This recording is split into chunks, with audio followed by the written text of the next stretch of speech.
Do you know what it means to buy a house? It's like having your own special place to live in that belongs just to you. But the way the market is today is getting harder for people to buy a house for the first time.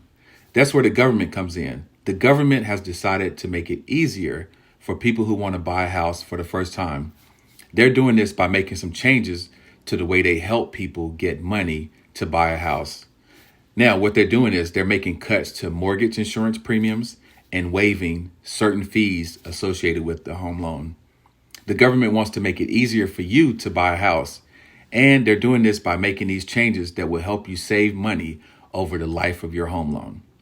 This is really great news for a lot of people who have been struggling to buy a house due to the current state of the housing market. So, if you're thinking about buying a house for the first time, this is a great opportunity for you. Make sure you take advantage of these new changes and start your journey to becoming a homeowner today. Until next time, peace.